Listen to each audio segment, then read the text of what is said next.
but Esther was the other woman involved.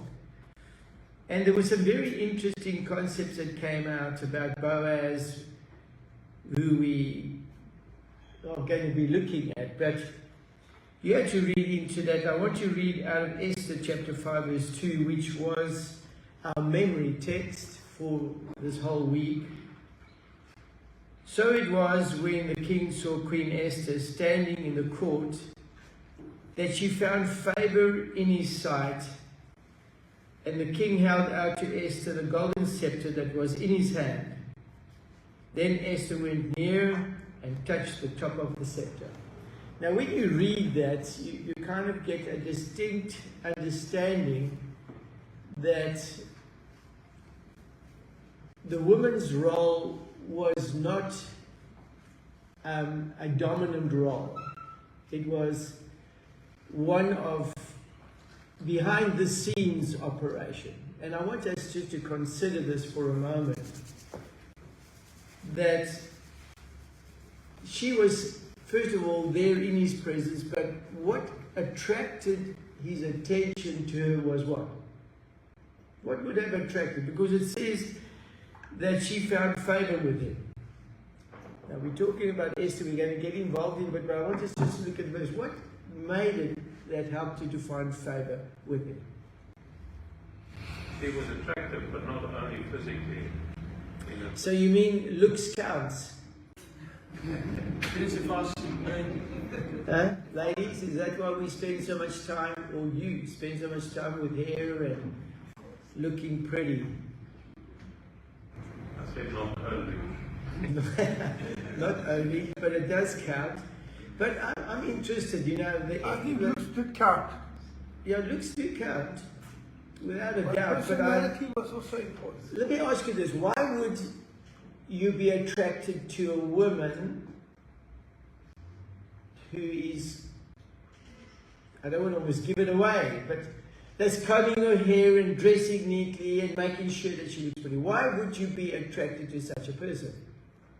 Maybe I should ask the ladies this question.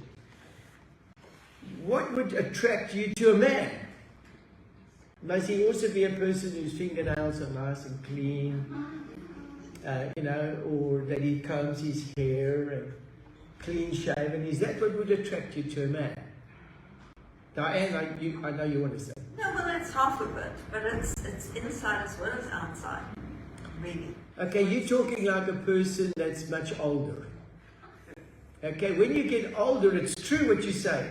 Physical fades. You know, there's an old saying that beauty is skin deep, but ugliness is to the core. You know, when one considers that sometimes a person can be attractive from the outside, but when you get to know them, that they become ugly, no matter how attractive they are. But yet, at the same time, a woman can be maybe not as attractive, but there can be something about her that attracts attention. Now we tend to feel, because when you think of Esther and her approaching the king, there was a large period of time of preparation. You know, we are told that she really took time to make sure that when she appeared to him, that she was good looking. And again, I'm going to ask this question. Why would a lady spend so much time to be attractive to a man? What would that say to the man? Yes. It's not like women, we spend more time in attention of men, but it's nature with us. I like what you're saying, so bring out a little bit more of what you're saying. Yes. We are created in that manner that we need to take care of ourselves, not that we are doing it for the purpose of someone to attract. Okay, I like what you're saying very much. Yes. Nature within us as women to look good. I'm going to put it in a summary, but yes, Trish. I agree with Florence. It's you don't do it to attract anybody. You do it to lift yourself up, so that it just gives you that little extra boost in confidence. Okay, ladies, do I hear amen? No, ladies, amen. It's only you two that's good. I want you to understand that when I see, yes. I'd say in a man, the most important thing is personal hygiene and taking care of yourself. Look at this guy, Yaku. that day was thinking, I was listening there, you were telling him about he doesn't shave and he smells in the church and he said he needs a wife and he went, So you know, that, okay, very we're going to important, think of, but when I think of the woman, first of all, when I see a lady that has looked after herself, you know that she will look after other things too. Like me. Correct. Pick up after me. No, not really. The point that I'm trying to make here is that it's true what you said, Trish. Florence, it's correct. That a lady by nature should be a person that looks after themselves. That's clean.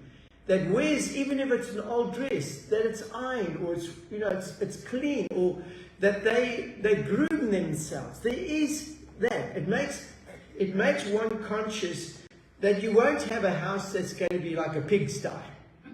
You understand? You're going to have a house that's kind of in order.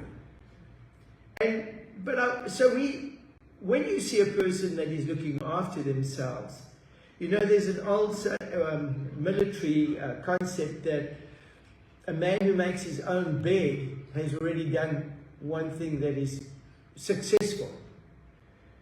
And when you look at a man whose tools are not in good order, or you know, can't find where the tools are, that's a person that you almost don't want to be around, because you don't know if they really know what they're doing or how to handle things. So there is this order, there is this discipline. But I'm asking you, we know that she spent time to prepare herself to come into his presence. But what would you think it was that drew favor to her? Pardon? You saying that? Jackie. You saying it, Jackie? What did you say nice and loud? It was God. She had prayed before that. That's why she looked so good. You see, I want you to understand, when we read Proverbs chapter 3, it says there, let love and faithfulness never leave you. That's the New International. Let love and faithfulness never leave you. Then it says you will find favor with God and with man. So something about her is that she had found favor with God, and that favor had spread to the favor of man. But I also do believe it's not just because God made her favorable, but the fact that she was favorable to God indicates that there was something about her already that was accepted by God. Now, why I'm interested in this, the fact that he found favor, why is it important then that he extends the scepter? What was that an indication of? It was giving mercy, because anyone who came into the king's presence would die without his consent. You see, that's interesting. We know that an audience with the king that was not called for would be certain death. If you approach the king without being invited to approach him, without receiving an invitation, you probably would end up, no matter who you were, no matter how you were, what kind of person you were, would end up with your head being chopped off. Now, there's something else that I wanted. I know that you had to read the lesson study. I'm trying to build on something here. But where does Esther find herself? What nation is she involved with? Jewish nation. Pardon? The Jewish people. No, she's Jewish. Who's the king? Who said it? Yes, Colin. It's a Persian king. Now, this is very important. What? It's the current day Iran. Pardon? It's the current day Iran. That's correct. The current day Iran. Correct. But it was, I want us to use the concept Persian. Now, we know of the Medo-Persian Empire, which was the one that followed Babylon. Do you recall that? Okay, now Esther happens to find herself to be a queen in the time of the Persian Empire, the Medo-Persian. So it was the latter part that she was queen of. Now that's interesting to me. Where were most of the other Jewish people by this time? They were in exile. Historically. They were in exile. No, they weren't in exile anymore. What had happened by the time it came to the Persian Empire? They returned home. They were given the opportunity to return home, but we are counseled, some stayed behind. And the group that we are talking about that stayed behind is the story of Esther. Do you understand? And we have Mordecai, who were of the Jewish people that decided to remain in Persia, that didn't return home. She became the queen of Persia, which is quite strange. A Jewish woman becoming a Persian queen. Okay, I want you just to listen to what I'm doing here. If I had to say to you, what was the most important thing that the Medo-Persian Empire handed down to us, what would you phrase it as? And you think of the story of Daniel. Daniel chapter 6, particularly. Remember they tried to find a problem with Daniel. Do you remember that? Who was trying to find a problem with Daniel? Some Persian rulers that were under Daniel's supervision. They didn't like the idea that Daniel, a Jew, was in charge. And so somehow they tried to discredit him. What did they first attempt to discredit him by? His religion. Well, how did they first try to discredit him? Tried to trip him up on what he did wrong. By the manner in which he actually ran the kingdom. But they couldn't find any fault. He was a man of integrity, a man who honored his word. So they could find. So what did they then attempt to do? To find fault with his religion. And then something strange happens. They turn to the king and they say to the king, you must issue the decree. What was the decree? That nobody was allowed to worship any other god but the king. You remember, you might say, what has this got to do with it? You get to see. What did the king do to make it official? He wrote it down. He put it in writing. Now, I want you to listen to what I'm saying there. He put it in writing. Okay? When he put it in writing, he found out that there was this endeavor to get rid of Daniel, who was the king's friend. And what did the king attempt to do? To try and get Daniel off the hook. But finally, the astrologers, the ones that were put in charge, turned to the king and said what to the king? It is written. That what has been recorded down in writing cannot be annulled. Okay, so now I want you to bear in mind we have the story of Ruth. Now we're going to find that there was a person that didn't like Mordecai. Who was that person? Haman. He didn't like Mordecai. Why didn't he like Mordecai? He was a Jew. He was a Jew, but that wasn't the reason initially. You had to read it. Why was he? Because Mordecai would not bow down and acknowledge the position that Haman held. And some of his advisors saw this and they brought it to the attention of Mordecai. Mordecai then, not Mordecai, to Haman. He then went to the king. And what does he get the king to do? He, by means of manipulation, got the king to agree that Haman, whatever he wanted, he was given the ring of the king. That whatever he issued would be as if the king issued it. And when he issued it, what was the problem? It was placed in writing and sent throughout the land. Do you remember? You read about it. It was sent throughout the land. Now the question is, can it be changed? No, it Can't be changed. Here's a decree that cannot be changed. And what was the decree about? On a certain day, all the Jewish people within the realm of the kingdom would be put to death. Okay, now you know the story. Now, how do they get out of this? Another one. Defend himself. But before we get there, how do we get out of it? This is where we come to the story. I'm going to come to Naomi and then a little later. I wanted to start with Esther. How do we get out of this? How did they get out of it? Remember, it's been put in writing. Pardon? Esther intervened. Well, there's this intervention, but it's not Esther that intervenes. Mordecai. It's not Mordecai that either intervenes.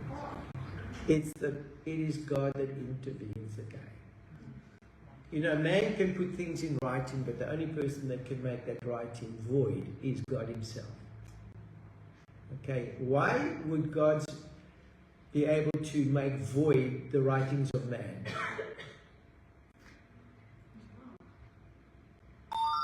What would make God's writings more powerful than that of man? Okay, I'm going to ask you, who is truly the king of this world? Yeah. We have the story that the devil comes along. You have to read all of this. The devil appears in Job 1, isn't that true? And what does he appear and claim to be? He claims to be the king of planet Earth. He claims to be the ruler. When God asked him, where do you come from? What does he say? I've come from roaming up and down the earth. Now, why would that indicate that he kind of, like, I'm the king? How would you conclude that? Because, I mean, if I'm walking up and down somebody's property, does it mean that I own it? So how do we conclude that when God says, where do you come from? Oh, I've been roaming up and down it, planet Earth. And then we almost say, okay, well, that means that he was like, I own it. It says the sons of God came. He was part of. Yes, but what makes you think? Now, we had to go and read Matthew when it came to the temptations. Do you remember? What did you have to read about in the temptations? It was, according to Matthew, the third temptation, but according to Luke, the second one. But what was the third temptation all about? It was about worship. Do you remember? What did the devil say to Jesus? He showed him the kingdoms of the world. Now I want you to notice he showed them what? The kingdoms of the world. Not just the kingdom, the kingdoms of the world. By showing him the kingdoms of the world, what was he also saying to them? Now in Luke, when you read the story in Luke, let's go there. I want you to see something. Okay, we have here Mordecai. We have this king of Persia. We have Esther in this picture. Okay, I want you to go with me to Luke. And we're going to the temptations as recorded there in Luke chapter 4. Notice I'm not going to Matthew. Because Matthew doesn't do what Luke does. Luke does something different. And I want you to notice that he goes to him, and I want you to just see something that is very important. Verse 4, we have the first temptation. Can anybody read verse 4 for me, please? But Jesus answered him, saying, it is written. Stop. What? It is written. Interesting. It is written. Now, which writings are we talking about now? God's own finger. Okay, we're talking about God's, but I want to change the concept. I want to change the word God to what? The king's writing. It's the king's writing. Which king are we talking about? The universe. The king of the universe. The king of Kings. kings. But God didn't write there, man shall not live on bread alone. God didn't write there in the Ten Commandments. No, it wasn't in the Ten Commandments, but it was part of the information given through Moses to the people. Okay, but I don't want to get sidetracked. The concept is the word, it is written. Do you understand? Therefore, we cannot defend something unless it is in writing. If it's hearsay, doesn't count. And it's very important. You'll see why I'm saying this. The first defense that Christ has against the devil is that it is written. The Bible is a recording of God's intervention with mankind, and what is written is going to be counted. because it's the King of the universe that has written something. Man shall not live by bread alone, but every word that comes out of whose mouth? Now, I'm going to ask you this question again. What did Lucifer claim to be? The King of Kings. The kings of planet Earth were under his rulership. I need you to, I can see you all looking at me. Which nation alone was the king not under the rulership of Lucifer? Jewish nation. It was the Jewish nation. Most of Remember time the people asked, first of all, it was a theocratic government. Do you know what the word theocratic means? It was a God-ruled government. The Jewish people were ruled by God. He was their king. What he said was law. That's why he said to Moses, write down everything I'm telling you. Put it in writing. It cannot be annulled. He was displaying his ownership, but his authority to own. But here comes the devil, he changes. Now, we have the Jewish people finally wanting to be like the kingdoms of the world. Listen to this. They choose not to have God as their king anymore. They choose who to be their king. We have Saul appearing. Saul is the first king. he was the worst. But then God, he wasn't the worst, but then God says about the kings. He doesn't say anything more. He first warns them before they get a king. What does he warn them about? You have to read all of this. That you'll tax them and hell. That he would rule over them, that he would own them, that their properties wouldn't be their properties, that their children wouldn't really be their children, it'll be his to use as he wishes.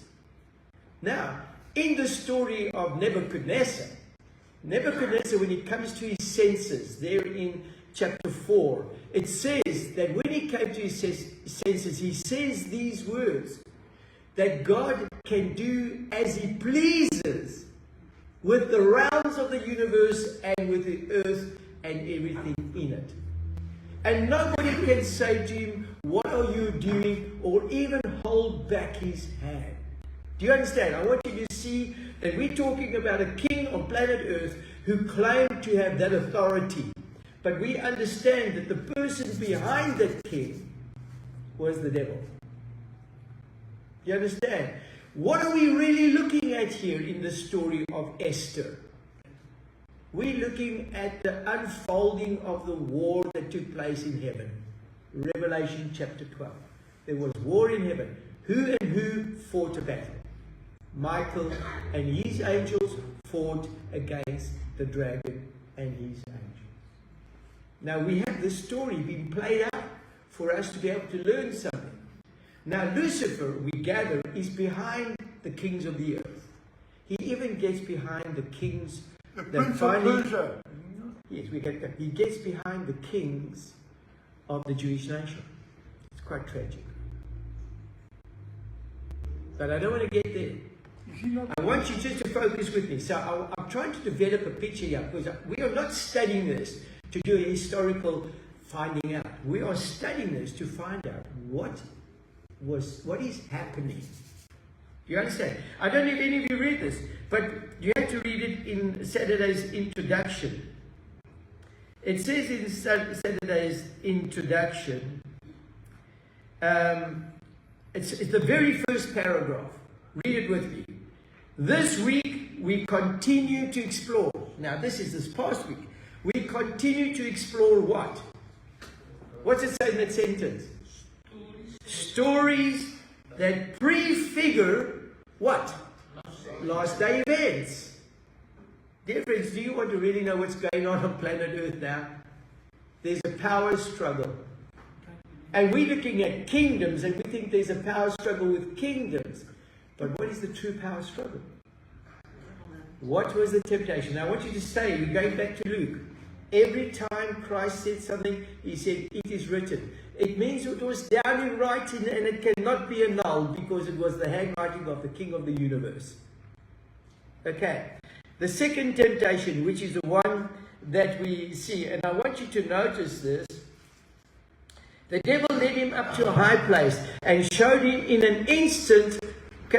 Will somebody just carry on reading that for me? In an instant, all the kingdoms of the world. All the what?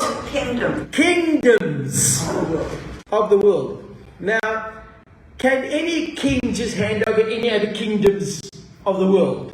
No. Or does it have to be the one who claims to be the King of Kings? No. Do you understand? Okay, carry on.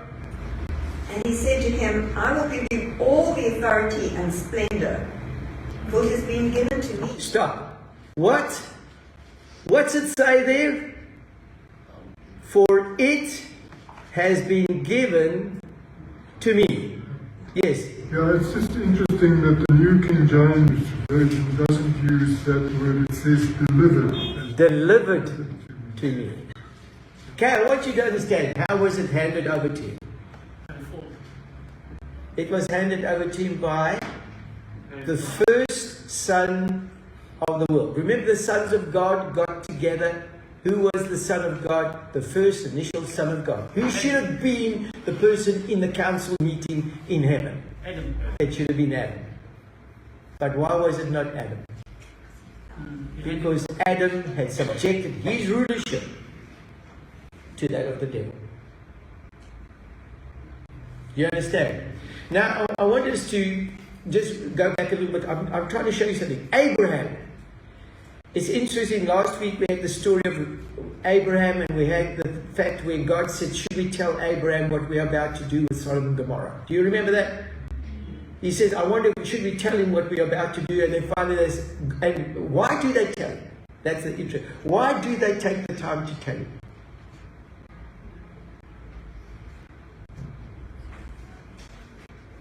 Just quickly keep your finger there. You know, you need to see the picture. Go back with me to Genesis chapter 18. That is where you found this incredible story of the what was going to happen to. Sorry, what is 18? No. Oh, sorry, I mean Exodus. Yeah, Genesis chapter 18. Just go back there with me. What's your heading at the top? The three visitors. The three what? Three visitors. The three visitors. Okay, who were the three visitors? Jesus. One of them was Christ. was Michael. Michael, yeah. Okay, the one who's fighting against who? Okay, but let's just have a look at this. He then says, Abraham, I just want to get the part where he's talking. They tell Sarah, you're going to have a child. She laughs. And he says, why did you laugh? But okay, let's get down to verse 16. When the men got up to leave, they looked down towards Sodom, and Abraham walked along with them to see them on their way. Then the Lord said, shall I hide from Abraham what I'm about to do? Abraham, now listen to why he's considering. Abraham will surely become a great and powerful nation. And then it says, and all the nations will be blessed through him. Now, I mean, we're using the word nation there. What are we talking about when we use the word nation? In a sense, kingdom. All the kingdoms of earth will be blessed through the kingdom of Abraham.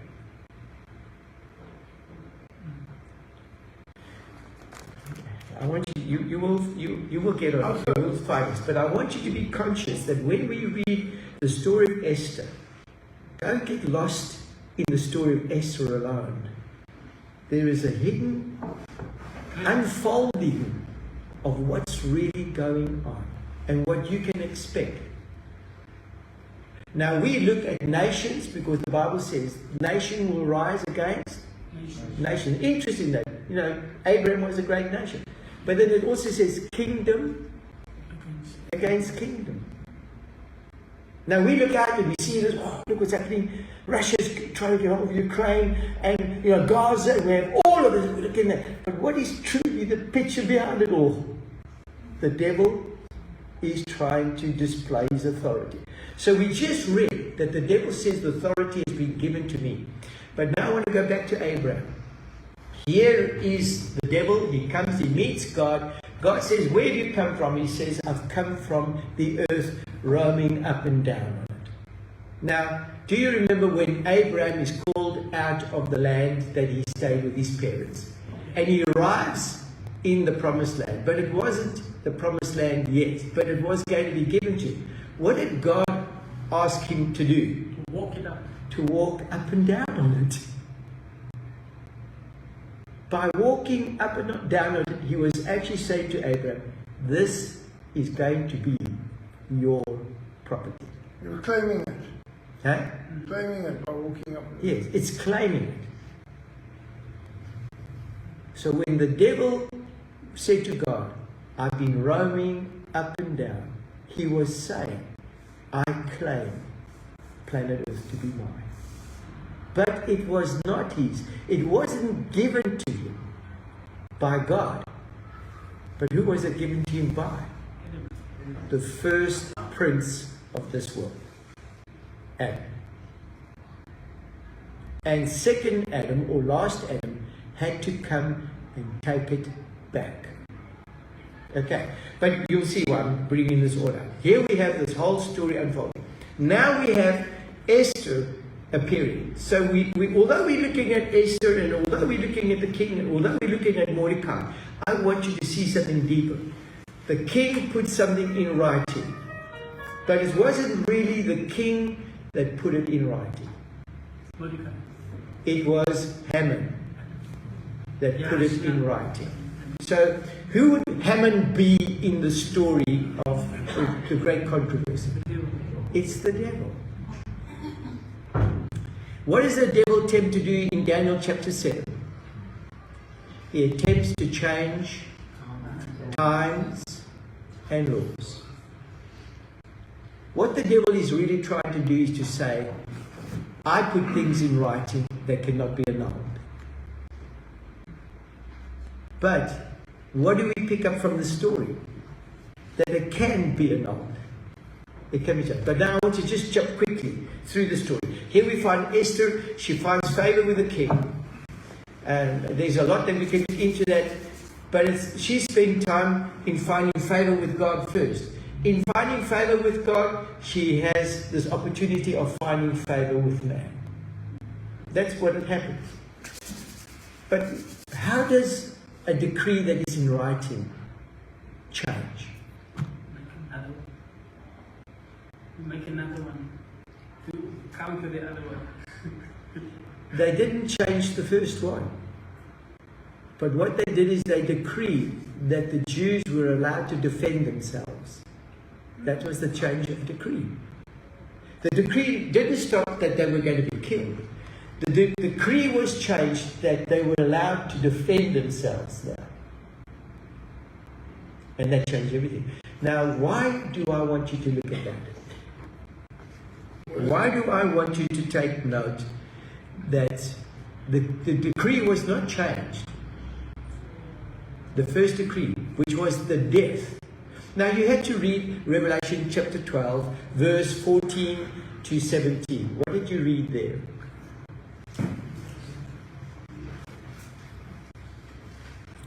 Where the devil goes to make war with God's people, but the earth comes to its rescue. Do you remember that? Revelation chapter 12, 14 to 17. But we find then that when he tries to destroy God's people, what happens? God intervenes. God intervenes. You see, I want you to understand something. You should be getting hopeful here. In the end, we realize that there's going to be decrees against us. That's what Revelation 13 says. But what do you know about the decrees of mankind? They cannot stand against God's decision. But the difference is, did Esther and them just say, God will protect us? Or did they seek favor with God? Did they make sure that their things were right with God? We need to make sure that we stand in favor with God. Now there is something that's important here, and it comes out in the story of Boaz also. But what is important here in this story is that Esther finds favor with the king. And I would like to ask you now, who's Esther in the story when it comes to the great controversy? Jesus. The true story. Who's Esther now?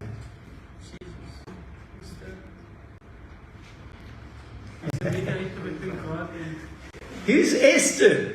Jesus. Didn't you have to read that Jesus says that he loves to be called the Son of who? Man. Son of Man. Why was it so important that he should be the Son of Man? He put the seed for us. He's the in between. So that he can represent and defend man. Do you understand? Here we find Esther. She is Mordecai's sister. You can think what you want to think, but what you really are is what? You're a Jew. Even if you think you're staying in the house of the king of Persia, you think that's going to be right with you. It's not going to be right with you. And all of a sudden I want you to notice that Esther finds that there's a shift from the destruction of the Jewish people. There's a shift from that, because she says to Mordecai, what you're asking me to do is seriously dangerous for me. If I go into the king's presence unannounced or uninvited, it's a guaranteed death sentence. But you're asking me to do that. Now, who does Esther represent if it comes to the story? She represents Christ in a sense. Christ takes on human form. He takes on the responsibility of shifting the death sentence that was for the Jewish nation from the Jewish nation, in a sense, to himself. And what does Jesus have to do in order to be able to defend mankind? He has to find favor with the Father. Dear friends, he has to live the life that the Father required of you and me. What preparation does Esther not do to find favor with the king? And what preparation should we not do to find favor with the king? But even if you fail in your preparation, which we do, we fail terribly. Christ has not. He has found favor with God. Now, I want to ask you this. When do we know that he finds favor? Do you remember he's crucified, he's got through, he says, it is finished, I've done what I've had to do, and he's now at the mercy of the Father. You must understand this. He's lived the life, but he still has to hear the words, you found favor. He still has to see what's been handed down to him. The scepter. He still has to see God hand down the scepter. Now, I do believe that in the history of the world, there has been people, and we're coming to the person like Boaz, who truly, in some sense, was a kind of Messiah, a kind of Christ. But could Boaz receive the scepter from God? No. Even though he was this perfect man. No. Why not? It's only Christ can accept. You see the interesting thing. Only the one without sin could approach. Even though Boaz had this thing where the romantic, they brought out a woman, I wish I could also have one, like a Boaz in my life, The interesting thing, he still had his shortcomings. He was still cursed by sin. And yes, Christ, he's taken on the form of man. He's tempted in all points as we are. But what needs to be the difference? It was without sin. He has to be without sin. Now he dies, saying it is finished. And then he says these words, into your hands I now leave my destiny. Who was he talking to? His Father. What did he have to now receive? The handing down of the scepter. Now it's interesting that Christ is resurrected. I want to ask you, who resurrects him? He takes up his life himself. Wasn't it Michael? Who resurrects him? Michael. Won't you please go with me to Romans chapter 10? I mean, it's part of the foundation when it comes to being Christian. Say again. Where was he going? Romans chapter 10. Now, we sometimes look at the resurrection and we don't realize that the resurrection was the way in which the Father revealed the handing down of the scepter. Letting him touch the scepter. If you declare with your mouth, verse 9, Jesus is Lord. Okay, now that's what we all do. But it doesn't stop there. What does it say next? Will somebody read that for me? If you declare with your mouth Jesus is Lord and believe in all your heart that God raised him from the dead, you will be saved. Stop. Listen to what you just read. What have you just read? God raised him. What have you just read? If you believe in your heart that Jesus, that Jesus is Lord. First of all, you have to confess with your mouth that Jesus is Lord. But it goes on. And that God, who are we talking about here now? The Father raised him from the dead. You know, dear friends, we are not going to be raised from the dead unless we have found favor with the Father. Now, how are you going to find favor with the Father? Through Christ. You see, I want you to see something here that we believe that one of the reasons why the resurrection is so important to us, it was a way in which the Father acknowledged his acceptance of the death of his Son. The sacrifice of his Son. Do you remember the story when Mary is in the garden and she says to the gardener, remember she thinks he's the gardener, please, can you tell me where you've laid the body of Jesus? And he says to her, Mary. And she also realizes, who is this person? It's Jesus. And she says, Rabbi. And she grabs him. What does he say to her when she wants to grab him? Do not touch me. For Don't touch me. To my Father. For I still have to ascend to my Father. What was he actually saying to her? I still have to go receive the approval. I need to go to the Father to find out if I had done what was required. And we have this incredible story in Psalm 24 of Christ returning back to the Father and the Father receiving him. Now, what happened in the throne room of heaven when Christ was approaching as the sacrifice? What happened in heaven? The Father looks down on Christ, and Christ finds favor with the Father, and the Father extends the scepter to his Son. If he had in any way any sin in his life, he would have been wiped out, just as we, in our sinful state, if we approach the Father, will be wiped out. Now, I know I didn't spend enough time with Boaz, but when I look at the story, and the reason why I did this now, is that Esther, she is a Jew. She is a believer. She is a child of God.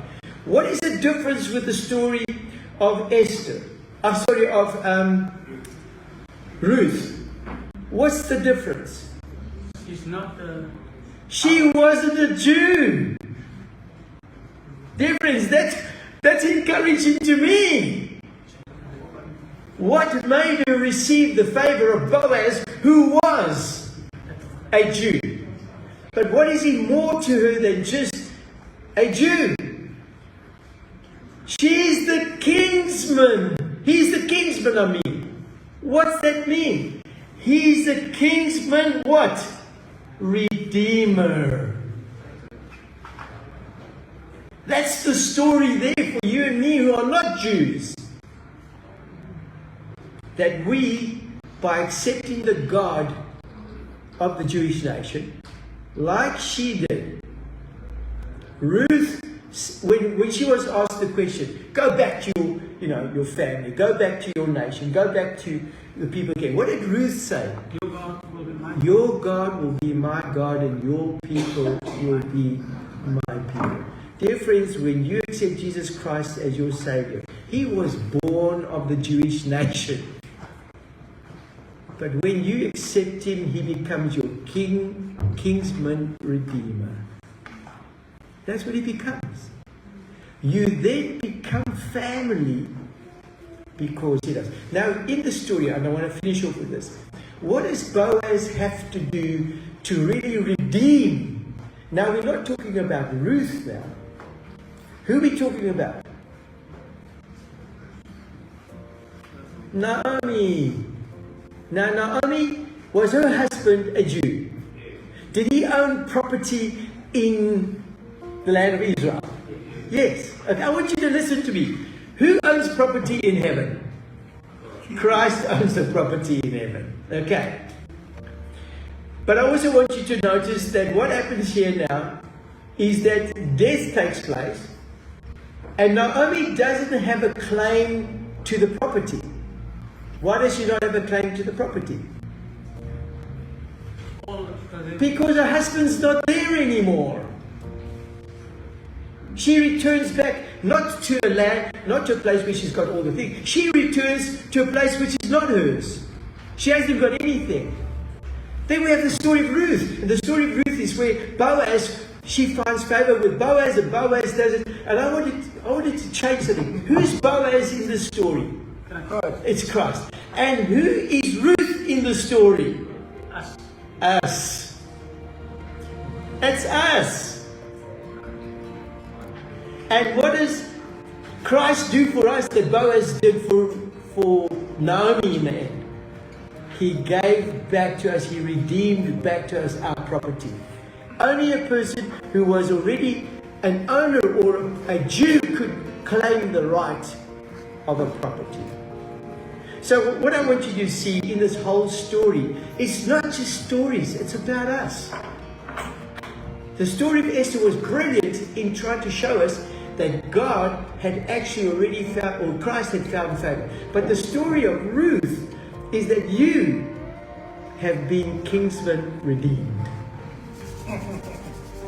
You. Isn't that incredible? The Boaz of our life is Christ. And through His blood, we've been redeemed. We are now heirs. What does the Bible say? Heirs of the kingdom. That to me is just incredible. So although we're reading stories, please remember the whole objective of lesson study is to find where we are. And each one of you made a decision. Your God will be my God. Your people will be my people. We have become family. And that's what makes us kin to one another. Kindred to one another. Because we have been redeemed. Okay, let's close out. Our Father in heaven, we sometimes don't see the big picture. We sometimes are caught up in just the stories. But thank you, Father in heaven, that from where you sit and where you view us, you see the bigger picture. And thank you today for the two stories. For the fact that Christ won favor with you, Father. And that He truly has become our kinsman redeemer. That He has a right to give to us, to welcome us to be heirs of the kingdom. Please, Father, may we never hold back from others the privilege of being redeemed. May we not be the stumbling blocks for them. For I ask this in Jesus' name. Amen.